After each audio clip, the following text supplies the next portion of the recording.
It's the story of a girl who unknowingly fell in love with a killer. At the beginning of the story, we are introduced to a little girl named Irene, who is playing hide and seek with her father in the jungle. Her father has found a hiding spot, and she is happily searching for him. They are in the jungle to collect mushrooms, a job they often do together. Irene, however, has no idea that this will be the last time she ever sees her father. Her father is involved in a sudden and tragic road accident, and Irene witnesses the entire horrifying event. But in her fear and shock, she is unable to see the face of the driver who killed her father. The man quickly drives away, leaving Irene alone and crying in the middle of the jungle. 10 years have now passed. We see a much older Irene at a swimming competition. Her coach tells her to perform well and to conserve her breath as much as possible.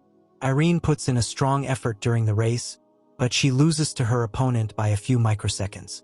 Out of frustration, Irene's anger boils over. She attacks the girl who won, breaking her nose, and then runs away. For this act of violence, she is disqualified from the competition. We learn that Irene is now a very rude person who doesn't speak to anyone kindly. Irene's mother has remarried, which has given Irene a stepsister, but Irene is just as rude to her. Her mother is tired of this behavior and slaps Irene in a moment of frustration. She tells Irene that if she wants to stay in the house, she must behave better and listen to them. But if she doesn't, she must pack her bags, leave, and find a job on her own. Irene does exactly that. She packs her bags and leaves the house. A habit from her past still follows her, making sketches. In her free time, she often tries to draw portraits of people from memory.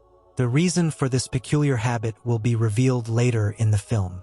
Irene moves in with her aunt, who is a yoga teacher. While in her aunt's yoga class, she meets a woman named Milana. Irene strikes up a conversation with Milana, who tells her that she works in a factory. Irene, in desperate need of a job, asks Milana if she can get hired there. Milana agrees to help her and brings her to the factory. She tells Irene that the work is a little difficult, but she will be taught everything she needs to know. Milana's only condition is that Irene must not do anything other than work during her shifts. Irene promises that she won't cause any trouble because she truly needs this job. The owner of the factory, a man named Michael, then comes to the floor. He looks at Irene and asks for her name. Irene gives him her full name, and upon hearing it, Michael becomes nervous and leaves. At that moment, his wife, who is a lawyer, walks up to him. Noticing his strange behavior, she asks him why he seems so nervous. Michael, still flustered, tells her that the noise in the factory makes him anxious. We discover that the factory used to belong to his father, but it is now owned by Michael. Back at home, Michael cannot stop thinking about the girl, Irene. He decides that he will not hire her. The next day, he tells Milana to fire the new girl. Milana pleads with him, explaining that Irene is a young woman who really needs the money. She promises that if Irene makes any mistakes, she will fire her herself. On Milana's word, Irene is officially hired. At the factory, Irene also meets a boy who quickly becomes her friend. We then see Michael with his wife at a bar. He has a business meeting with an important customer, but Michael is distracted and seems lost in thought. He barely pays attention to what the man is saying. The customer even tortures Michael in a subtle way, but Michael remains calm, showing no reaction. Something is clearly troubling him deep down. When the meeting is over, Michael's wife expresses her frustration, telling him that he was behaving strangely and that their biggest customer could have walked out. Irene is happy with her new job, but she is unaware of what is to come. As she is about to go home one night, she sees Michael sitting in his car, staring at her. This makes her feel uneasy. She gets on her bicycle and rides home, feeling slightly scared of him. One day, Irene decides to visit her mother. It has been a long time since they saw each other, and her mother is a little hurt. She tells Irene, "You've started making sketches again. It's pointless to make these sketches. We will never find your father's killer. You should focus on your work." Her mother's voice grows sad as she continues, "Sometimes, I feel like I lost my husband, and I also lost my daughter. You neither talk to me nor come to this house. Irene gets angry and leaves to go see her new friend. She and her friend become intimate, and they also go out to party together.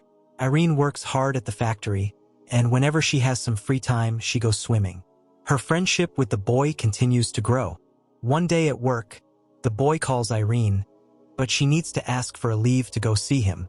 She goes to the manager, Michael, to make her request. Michael immediately refuses, telling her he cannot give her a leave. Irene lies and says she has a doctor's appointment, but Michael sees through the lie. He sees her friend waiting in a truck, and he knows that she plans to go for a ride with him. Irene starts arguing with Michael, but he gives in, telling her she can go home early. Irene goes straight to her friend and gets intimate with him in the truck. She also tells him that she thinks the owner of the company, Michael, has found out about them because he was looking at his truck so intently. She says they won't be able to meet like this anymore, and that she will come to him when she has free time. Michael's wife also sees Irene. She asks her husband who the girl is, and Michael dismissively says that she is a new employee. Michael also tries to spend quality time with his wife, but he can't focus. His wife asks him, "What happened in the end?" But Michael has no answer. She then tells him that she wants to have a baby, and that it has been a long time since they got married. Michael agrees to her request, and they become intimate. The next day, Irene goes back to the company. That day, she meets a woman who tells her that the boy she spent the night with is her husband. The woman warns Irene to stay away from him. Irene, feeling guilty, apologizes and leaves. But then, she gets into a fight with another woman at the company, and Michael is forced to intervene. He takes Irene aside and says, "I'm tired of your behavior. I could fire you, but I want you to work here." Irene is confused by his words. She had a big fight, but instead of being fired, she was just given a warning.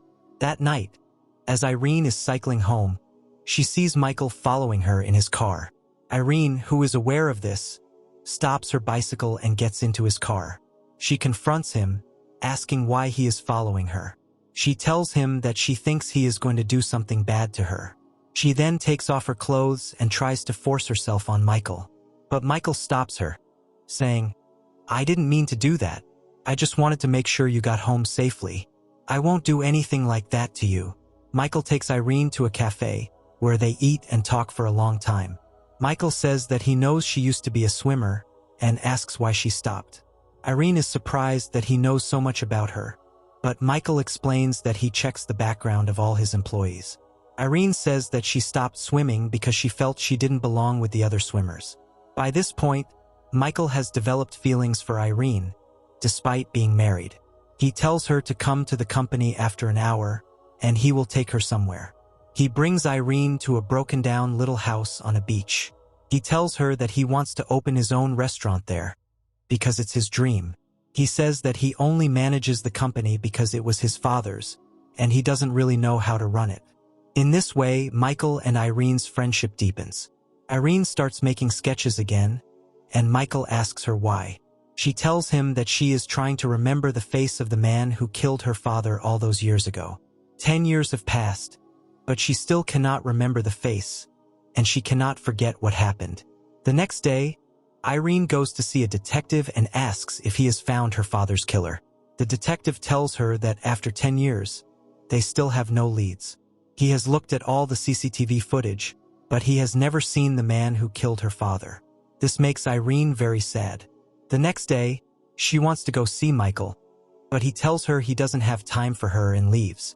Michael tells his driver that his time with Irene is a bad dream, and he should stay away from her because if she gets any closer, both of them will be in trouble.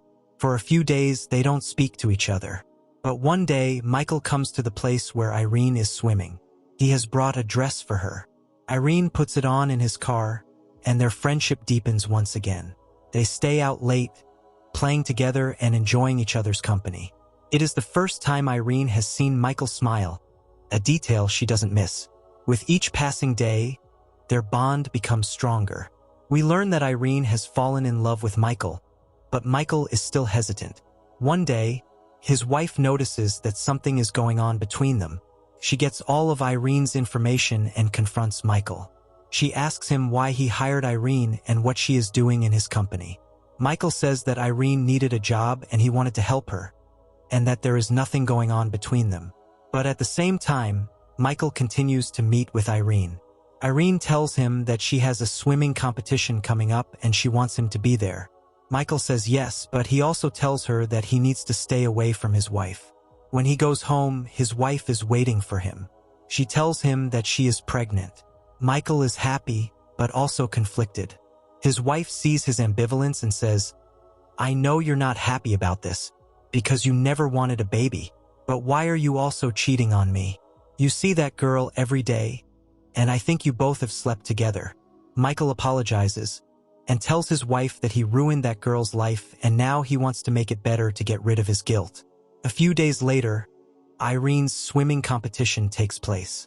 She performs very well, but in the middle of the race, she starts thinking about her father and becomes nervous. But she pushes through, and with luck and hard work, she wins the competition and comes in first place. She looks for Michael in the crowd and sees that he is there. Michael takes Irene to a place where they have drinks. His driver is also with them and he too has a drink. The driver then says that he won't drive tonight and that Michael will drive the car himself before leaving. Irene asks Michael why he never drives, and he says he has stopped driving and will never do it again. But Irene insists, telling him that he has to drive tonight to take her home. Michael agrees. As he drives the car, Irene becomes very romantic and tries to get intimate with him, but Michael is not ready. He doesn't want to take advantage of her. Irene, however, is insistent, and they share a kiss. But Michael still refuses to do anything more. He becomes angry with Irene and drives the car away in frustration. The story now reveals the shocking truth. We are shown a flashback to 10 years ago. Michael, a rich but irresponsible man, was a heavy drinker. He was drinking and driving his car at high speed with his girlfriend, who is now his wife. His girlfriend begged him to stop the car and let her out, but Michael ignored her. He was driving carelessly, and at a turn in the road, he hit Irene's father, killing him instantly. Young Irene witnessed the whole thing, but she could not clearly remember Michael's face. After the accident, Michael and his girlfriend drove away. They eventually married. The story returns to the present. Michael is driving the car in a fit of rage. Irene asks him to stop and drop her off, but he drives to the exact spot where her father's accident happened. Irene recognizes the place and asks him how he knows about it. Michael remains silent, and Irene realizes that he is the man who killed her father. She is filled with anger and betrayal. She pushes him and picks up a stone, wanting to hit him, but she finds she cannot do it. She leaves Michael forever and goes to her mother, who is a nurse at a hospital. Irene cries, devastated by the discovery that she fell in love with her father's murderer. Her mother consoles her, telling her everything will be all right. Irene, still consumed by her habit, begins to sketch again, this time trying to draw Michael's face from memory. She finally succeeds in making a perfect sketch of him.